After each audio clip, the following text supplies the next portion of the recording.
Next week होने वाली है बहुत ज़्यादा वॉलेटिलिटी, क्योंकि एक तो विदेश में चल रहा है वॉर, और जो वॉर है वो इजराइल और पैलेस्टाइन के बीच हो रहा है। ठीक है, सही बोल रहा हूँ शायद, पैलेस्टाइन। ठीक है, जो भी है, तो उनके बीच में वॉर है। तो उनका क्या असर होगा? तो भाई देखो, एमसीएक्स पे होगा, गोल्ड सिल्वर उन पे वो बढ़ेंगे। ठीक है, और ऑब्वियस सी बात है, जब जब वॉर की बात आती है सबसे पहले वही बढ़ते हैं। और दूसरा क्या होगा कि थोड़ा जो लोग डर जाएंगे, जो थोड़ा मतलब नेगेटिव ही असर होगा थोड़ा सा, लेकिन इतना बड़ा असर नहीं होगा कि पूरा गिर जाए, जितना यूक्रेन और रशिया के बीच हुआ था उतना नहीं होगा। तो जो भी है उसका होगा। दूसरा, चार्ट के हिसाब से कई जगहों पे गैप हो गए, उसकी वजह से वोलेटिलिटी बढ़ जाएगी। वो भी हम आगे अभी डिटेल में देखेंगे क्या हुआ है, उन चीज़ों पे भी होगा। तो फुल ऑन वोलेटिलिटी है नेक्स्ट वीक। तो guys, welcome back to my another new video. आप सबका स्वागत है मेरा एक और नए वीडियो पे। तो आज हम बात करेंगे निफ्टी, बैंक निफ्टी और कुछ स्टॉक्स पे, जहां मैं दूंगा अपनी राय और आपको जो ठीक लगे वो करना। ठीक है, चलो। तो गाइस, जैसे कि देख सकते हैं, हम बैक टू बेसिक आ गए हैं चार्ट को लेके, क्योंकि ट्रेडिंग व्यू वालों ने उस उन लोगों ने फॉर्मूला, मतलब जो उनका जो भी रूल्स और रेगुलेशन है उसके हिसाब से अब हम सिर्फ दो ही इंडिकेटर यूज कर सकते हैं फ्री में, बाकी के लिए पैसे देने पड़ेंगे। तो फिर हमने सोचा क्यों ना फिर अपन बेसिक पे चले जाते हैं, जहाँ सब हमें फ्री में ही देखने को मिलता है। तो इसीलिए फिर तो चलो, अभी हम सबसे पहले देख रहे हैं निफ्टी का डेली चार्ट, और सबसे पहले बात करेंगे उसमें नेक्स्ट वीक के लिए उसका सपोर्ट और रेसिस्टेंस की। तो सबसे पहले सपोर्ट हमें मिलेगा गाइस 19,300 पे। ठीक है, ओके, ये मैं भूल गया, ऐसे नहीं होगा। दूसरा मुझे मिलेगा गाइस 19,100 पे यहाँ पे। दूसरा मिलेगा 18,900 पे। उसके बाद गाइस रेसिस्टेंस हमें मिलेगा 19,750 पे, उसके बाद 20,000, और उसके बाद 20,200 पे। ये बात थी सपोर्ट और रेजिस्टेंस की। अब बात करते हैं टेक्निकल चार्ट की। तो गाइस, निफ्टी की बात करें अगर टेक्निकली, तो यहाँ पे सीधा सीधा दिख रहा है कि यहाँ पे ये पॉजिटिव है। ठीक है, डेली चार्ट पॉजिटिव हो चुका है।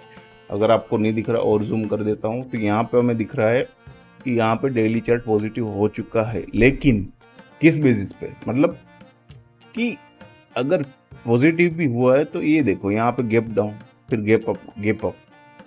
अब ये जो गैप हो गए हैं उसको भरने के लिए वॉलेटिलिटी बढ़ेगी, फिर अप डाउन बहुत ज़्यादा होगी, क्योंकि उनको वहाँ पे उनको सेटल करना है। फिर यहाँ पे एक गैप रह गया है, अब उसको भी फिल करने के लिए ऊपर भी जाना पड़ेगा। तो इतने सारे कंफ्यूजन में बंदा क्या करे इतनी सारी वॉलेटिलिटी का।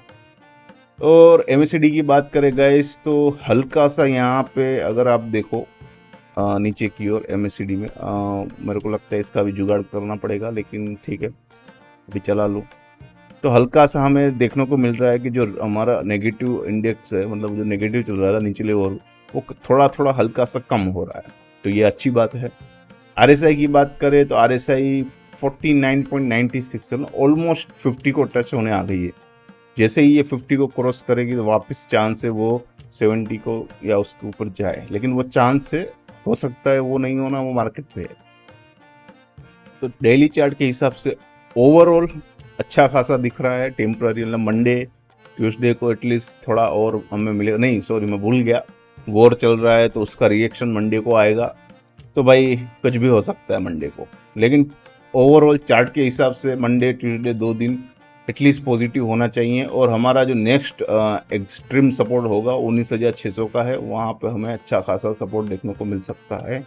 और उसके बाद फिर 19,500 पे भी है, लेकिन माइन सपोर्ट जब तक अब 19,300 ब्रेक नहीं हो रहा है तब तक वापस समझ लो 19,000 या 18,900 तक नहीं आएगा।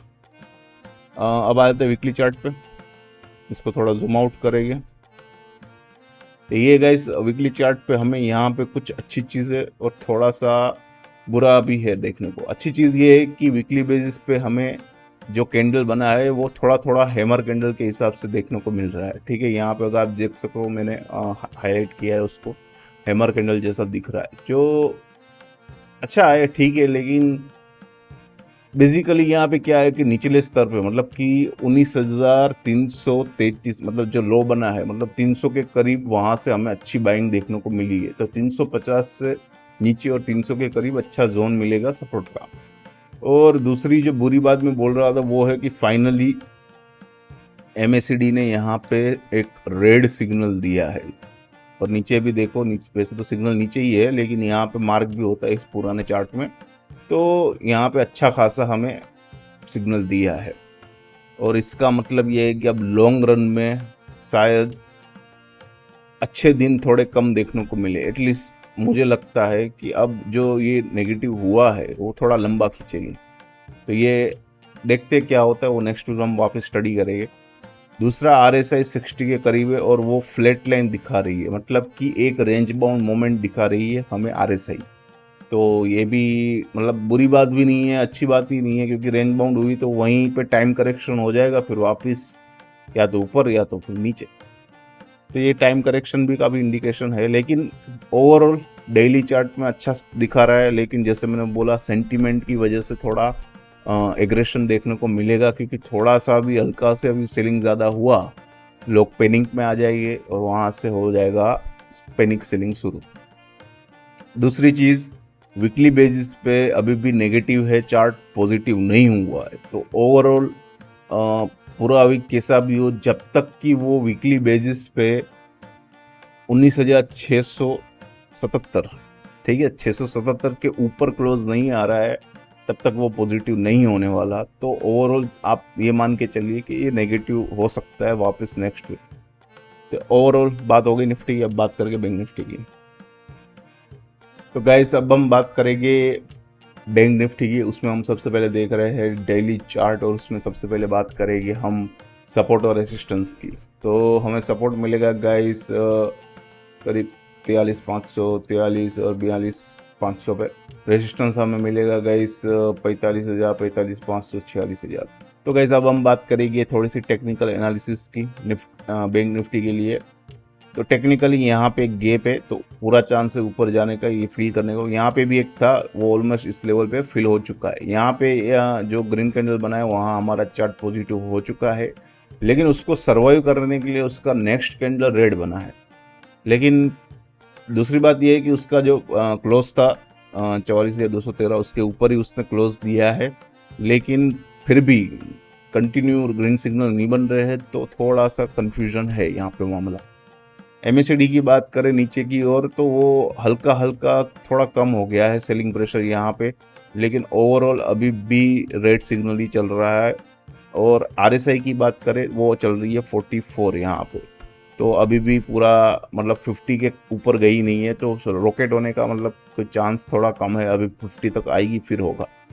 तो ओवरऑल बैंक निफ्टी थोड़ा positive to medium to positive है, कोई रॉकेट नहीं होने वाला। जो भी है एक रेंज बाउंड मोमेंट्स देखने को मिल सकती है। अब आ जाते हैं वीकली चार्ट पे, इन सबको हटा देते हैं। ओके, तो वीकली बेसिस पे यहाँ पे बैंक निफ्टी अभी भी ये नेगेटिव चल रही है, तो यहाँ पे कोई अच्छी बात तो नहीं है, नेगेटिव ही है। लेकिन कैंडल जो बना है वो रेड हैमर कैंडल बना है, उसका पैटर्न वही दिख रहा है। तो आने वाले दिनों में हमें और थोड़ा नेगेटिव दिखेगा, ऊपर से ये वॉर का सिलसिला, तो और नेगेटिविटी देखने को मिल सकती है। MACD की बात करें तो हालांकि मैं बस यही कहूँगा, अभी भी नेगेटिव है, लेकिन वो बढ़ता जा रहा है। यहाँ पे नीचे देखो तो लेवल्स नीचे की ओर बढ़ते जा रहे हैं, तो ये अच्छी बात नहीं है। और RSI की बात करें तो बस 52 के करीब चल रही है, 50 से थोड़ी सी दूर है। और मुझे लग रहा है 1-2 हफ्ता और नेगेटिव चला तो आ जाएगा 50।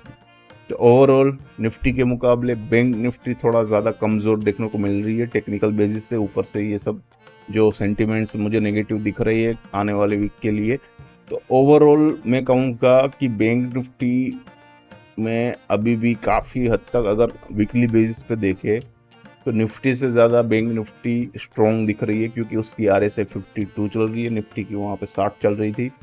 तो बैंक निफ्टी काफ़ी स्ट्रॉन्ग दिख रही है। और जो जिस मतलब निचले लेवल से बाइंग आया है, लेकिन रेड सिग्नल बना है, तो मैं बस इतना कहूँगा कि नेक्स्ट वीक भी शायद एक रेड सिग्नल बने। लेकिन ये जो लो बना है 43,850 के करीब का लो, मैं कहूँगा उसको एक कंसीडर करिए, क्योंकि उसी लेवल्स के आसपास से अच्छा खासा बाइंग देखने को मिला है निचले लेवल्स पे। तो जब तक वो लो ब्रेक नहीं हो रहा है तब तक के लिए मुझे नहीं लगता और ज़्यादा हमें करेक्शन देखने को मिलेगा। लेकिन ऊपरी लेवल पे भी मैं यही कहूँगा कि जब तक 45,000 क्रॉस नहीं हो रहा है तब तक कोई रॉकेट भी नहीं होगा। तो रेंज बाउंड मोमेंट्स देखना पॉसिबल है। तो ये बात थी बैंक निफ्टी की। अब आ जाते स्टॉक्स पे। तो गाइस सबसे पहले रिव्यू ले रहे हैं HCL टेक का। तो पहले जिनको नहीं पता उनको बता दूं कि हमारा एक रेंज बाउंड मोमेंट चल रहा है। ऊपर जो रेजिस्टेंस है 1310 का, और निचले लेवल्स पे जो हमें सपोर्ट मिलेगा वो है 1190 के करीब। मतलब 1200 पकड़ लो, 1190 का CBSL रखना, ठीक है। और ऊपर 1300 पकड़ लो, 1310 का CBSL पकड़ना। इसके बीच में आप चाहे तो मूवमेंट ले लिए, क्योंकि ये वीकली बेसिस पे हम देख रहे हैं तो इसकी रेंज काफ़ी ज़्यादा बड़ी है।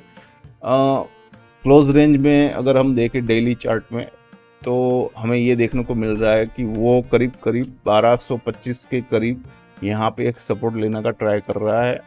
और ऊपरी लेवल्स पे ये दिख रहा है कि ये जब तक 1255 क्रॉस नहीं करेगा तब तक आगे नहीं बढ़ेगा। तो ओवरऑल एक रेंज बाउंड मोमेंट्स काफ़ी 3-4 वीक से देखने को मिल रही है। और मुझे लगता है कि नेक्स्ट वीक हमें जजमेंट मिल जाएगा कि वो ऊपर जाना चाहता है नीचे। टेक्निकली काफ़ी अच्छा चार्ट पैटर्न नहीं है, नेगेटिव दिख रहा है, पॉजिटिविटी इतनी दिख नहीं रही है। लेकिन अभी भी मैं यही कहूँगा कि 1200 के करीब या उसके नीचे एक बार बाय कर लेना, वहाँ से बाउंस अच्छा मिलेगा।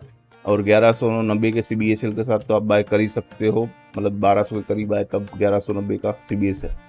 और ऊपरी लेवल्स पे जैसे मैंने बोल रखा है 1310 का पकड़ के चलो, वहाँ तक जाएगा। वहाँ से वापस से थोड़ा नीचे देखने को मिलेगा। तो अभी के लिए और लॉन्ग के लिए दोनों लेवल्स बता दी है। इसकी भी जो डिटेल है वो सारी अभी स्क्रीन पे दिखेगी। उसके बाद गाइस हम देख रहे हैं इन्फोसिस इन्फी, उसका रिव्यू ले रहे हैं। तो टेक्निकली हमारा 1500 के करीब सपोर्ट था, वो जिसने हाई बनाया था 1518 का, वहाँ तक गया था। उसके बाद वो वापस नीचे आ गया है। तो अभी टेक्निकली हमारा मतलब लॉन्ग का जो है वो वही है, ऊपर 1500 1525 तक, और नीचे 1315 तक के करीब का हमारा सपोर्ट्स और रेजिस्टेंस मिल गया है। अब बात रही बीच की, तो क्लोज रेंज में अगर हम देखें डेली चार्ट में, तो इसको जूम कर देता हूँ, तो हमें देखने को मिलता है कि पिछले 3 यहाँ पे जो कैंडल बने हैं वहाँ पे उसने जो सपोर्ट लिया है वो 1415 के करीब है।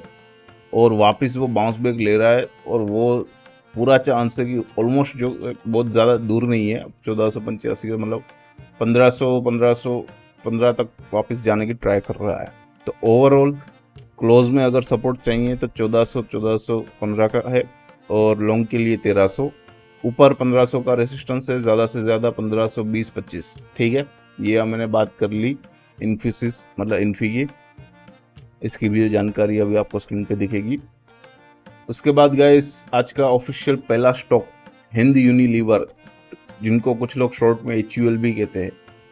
कहने का मतलब तात्पर्य इतना ही है कि टेक्निकली डेली चार्ट पे अच्छा मोमेंटम बनाया। वो पहली बार उसने एक ग्रीन लाइन है उसके ऊपर एक कैंडल बनाया है यहाँ पे, और दूसरा उसने कैंडल नीचे ही बना दिया। लेकिन इससे भी मजेदार बात क्या है, तो इसके लिए हमको आना पड़ेगा वीकली चार्ट में। अब वीकली चार्ट में क्या था कि यहाँ पे उसने जो कैंडल बनाया है, जो लास्ट अभी का करंट जो कैंडल है वीकली चार्ट का, वहाँ पे वो पॉजिटिव हो चुका है। और वो जो लेवल्स निकल के आ रहे हैं निचले लेवल्स पे, वो है 2450 ये वाले। और अब जो टारगेट बन के आ रहा है, सबसे पहले ये आएगा 2550 का, और उसके बाद जो दूसरा टारगेट हमें देखने को मिल रहा है वो 2590 का है। लेकिन दूसरा टारगेट आने में शायद कुछ हफ्ते लग जाए, क्योंकि मार्केट के सेंटीमेंट्स मेरे को बहुत ज़्यादा मतलब पसंद नहीं आ रहे, रास नहीं आ रहे। लेकिन मैं इतना ही बोलूँगा कि पूरे निफ्टी के स्टॉक्स में 2-3 स्टॉक ही ऐसे हैं जो काफ़ी ज़्यादा नीचे है और वो पॉजिटिव हुए हैं। उसमें से एक ये है। दूसरा जो है UPL, उसने हमने काफ़ी हफ्ते पहले ही बता दिया था पॉजिटिव हुआ था। अब ये UPL हुआ है वीकली बेसिस पे, और मुझे लग रहा है अगर 2450 पकड़ के चलो तो अच्छा खासा इसमें रिटर्न मिल सकता है। तो हर गिरावट पे बाय कर सकते हो। और लॉन्ग के लिए लेना चाहते हो तो लॉन्ग में बोलूँगा 2750 तक गया था। लेकिन करंटली हम नेक्स्ट वीक की बात कर रहे हैं, तो मुझे लग रहा है कि नेक्स्ट वीक सबसे पहले 2550 तक आएगा। वहाँ तक उससे वहाँ पे उसको एक अच्छा खासा रेजिस्टेंस है, लेकिन अच्छा खासा जोर रहा मार्केट का। तो 2580 2590 तक आएगा, 2600 पे वापस उसका एक स्ट्रॉन्ग रेसिस्टेंस बन जाएगा। तो ये बात थी HUL की, इसकी भी सारी डिटेल अभी स्क्रीन पे दिखेगी आपको। उसके बाद गाइस जो नेक्स्ट स्टॉक मैंने लिया है वो है ONGC। उसका भी हम वीकली चार्ट देख रहे हैं और उसको लेने का सिंपल कुछ रीजंस है। सबसे पहला है कि वीकली बेसिस पे ये नेगेटिव हुआ है, दूसरा RSI की बेसिस पे यहाँ पे अच्छा स्ट्रॉन्ग मोमेंटम के साथ सिग्नल मिला है, और जिस हिसाब से उसने मतलब ये ऐसा खड्डे में सीधा गया है, मुझे लगता है कि अब वो हो सकता है थोड़ा हफ्ते लगे कुछ तो 170 या उसके करीब आएगा, लेकिन पहला टारगेट मेरा 175 का है, उसके बाद वो 170 आएगा। 175 पे हल्का सा उसको अच्छा खासा सपोर्ट मिलेगा उसको। तो इसकी भी जो सारी जानकारी अभी आपको स्क्रीन पे मिलेगी। उसके बाद गाइस जो नेक्स्ट स्टॉक मैंने लिया है वो है एक्सिस बैंक। एक्सिस बैंक लेने का रीज़न क्या है, तो कि वीकली बेसिस पे, अभी हम वीकली चार्ट देख रहे हैं, तो वीकली बेसिस पे ये नेगेटिव हुआ है करंट कैंडल पे, और मुझे लगता है कि ये ड्रैग होगा नेक्स्ट वीक, थोड़ा उछाल आ सकता है। मैं वापस बोल रहा हूँ कि सेंटिमेंट्स भले ही खराब हो, लेकिन बैंक निफ्टी का चार्ट थोड़ा मतलब हल्का सा मुझे पॉजिटिव दिख रहा है। तो मुझे लग रहा है एक बाउंस मिल सकता है बैंकिंग स्टॉक को, तो वहाँ पे आप बेचने का सोचे, क्योंकि हमारा जो SL होने वाला है वो है 1045 का। तो आप सोच समझ के बेचना, क्योंकि ऊपर से काफ़ी हद तक मतलब 1000 के करीब बंद हुआ है, तो 45 में ऑलरेडी डाउन है। नेक्स्ट जो हमारा टारगेट होने वाला है लॉन्ग के लिए 950 के करीब होगा। क्लोज के लिए जो हमारा टारगेट वो होगा वो है 980, फिर 970, फिर 960, वो सारे टारगेट है। उसके बाद शायद वो 950 आए, उसके लिए 950 के लिए काफ़ी हफ्ते हो सकते हैं उसको, लेकिन 980 मुझे लग रहा है नेक्स्ट वीक 980 तक ड्रैग होगा, या तो ज़्यादा से ज़्यादा 70, और बहुत ज़्यादा ख़राब रहा तो 960। इसकी भी सारी जानकारी अभी आपको स्क्रीन पे दिखेगी। उसके बाद गाइस जो नेक्स्ट स्टॉक मैंने लिया है वो है ब्रिटानिया। उसका वीकली चार्ट देख रहे हैं हम, और मैंने ये क्यों लिया है, क्योंकि यहाँ पे अगर आप देखो तो आपको एक पैटर्न सा दिखेगा। यहाँ पे इतना खराब होने के बाद वो इस कैंडल पे पॉजिटिव हो चुका है, ठीक है, और इस कैंडल पे पॉजिटिव होने के बावजूद वो आगे नहीं बढ़ रहा है, वो इसी रेंज में भटक रहा है। तो इसका जो रेंज है वो क्या है, तो यहाँ पे जो रेंज है वो करीब बन रहा है 4600 के करीब, और दूसरा जो नीचे की ओर रेंज बन रहा है वो है 4500 के करीब। तो ये 4500 मतलब वीकली बेसिस पे उस पे या उसके ऊपर या उसके नीचे क्लोज नहीं आ रहा है। तो हमें देखना यह रहेगा कि नेक्स्ट वीक क्या वो 4500 के नीचे अगर क्लोज आ रहा है या 4600 के ऊपर, क्योंकि जिस साइड भी क्लोज आएगा उस साइड एक बड़ा मुंह देखने को मिलेगा, जहाँ यहाँ पे जैसे देखने को मिला था, या तो और नीचे टूटेगा या तो और ऊपर उसको लेके जाएंगे। तो ये आप थोड़ा अपने उसमें वॉच लिस्ट में रखें, देखने को देखिए कि अगर वीकली बेसिस पे मतलब कि फ्राइडे को वो क्या 4600 के ऊपर आ रहा है, 4600 के ऊपर सॉरी, या फिर 4500 के नीचे आ रहा है। अगर जिस साइड भी आ रहा है उस हिसाब से आप 40-50 पॉइंट का XCBSL लेके ले सकते हो ट्रेड हाउस इसमें। उसके बाद गाइस नेक्स्ट स्टॉक जो मैंने लिया है वो है हिंडाल्को। हिंडाल्को लेने की वजह मतलब एक सिंपल सी है कि यहाँ पे वीकली बेसिस पे करंट कैंडल पे वो नेगेटिव हो चुका है, और जिस हिसाब से उसका मूविंग पैटर्न चल रहा है, मतलब कि जहाँ से सेलिंग शुरू हुआ था उसका 505 के मतलब 500 के ऊपर गया, वहाँ से सेलिंग हुआ था 508 का, 508-90 का उसने हाई बनाया था। तो वहाँ से जिस हिसाब से उसका सेलिंग मतलब देखने को मिला है, और जिस हिसाब से यहाँ पे बाइंग देखने को मिला है उसके पहले कैंडल में 465 के करीब, मुझे लगता है कि ये फाइनली वो ब्रेकडाउन पॉइंट था, क्योंकि वो काफ़ी टाइम से नीचे नहीं आ रहा था, 475 या उसके नीचे वो क्लोज नहीं आ रहा था। अब मुझे लग रहा है कि उसने फाइनली क्लोज दिया है, तो आप उसका जो हाई है मतलब कि 485 मतलब 485 वो पकड़ के चलो, उसका CBSL रखो, और वहाँ से आप चाहो सेल कर सकते हो। टारगेट हमारे जो रहेंगे वो रहेंगे 460, यहाँ पे 450, और उसके बाद ज़्यादा अगर ड्रैग हुआ तो 440, ठीक है। 460, 450 और 440। 440 शायद हफ्ते लग जाए, 2-3-4 या 5, लेकिन मुझे लग रहा है कि एटलीस्ट ग्रीन लाइन तक वो आना चाहिए 450 के करीब। तो आप अपने हिसाब से देख लो आपको किस तरह हिसाब से ट्रेड लेना है। तो इसकी भी जो सारी डिटेल अभी आपको स्क्रीन पे दिखेगी। तो गाइस आई होप कि आज की वीडियो आपको पसंद आई हो, और पसंद आई हो तो सिर्फ एक लाइक करना है, चैनल को सब्सक्राइब नहीं किया तो वो लाल वाले बटन पर क्लिक कर दो, बेल आइकॉन पर भी मतलब क्लिक कर सकते हो, उससे आपको मेरे नए वीडियो के बारे में पता चल जाएगा। और अपने दोस्तों को शेयर करो यार, उनको भी थोड़ा हेल्प हो ऐसी नॉलेज के बारे में। तो फिर मिलेंगे ऐसी ही इन्फॉर्मेशन के साथ, तब तक के लिए आप सबको एक हैप्पी अर्निंग गाइस।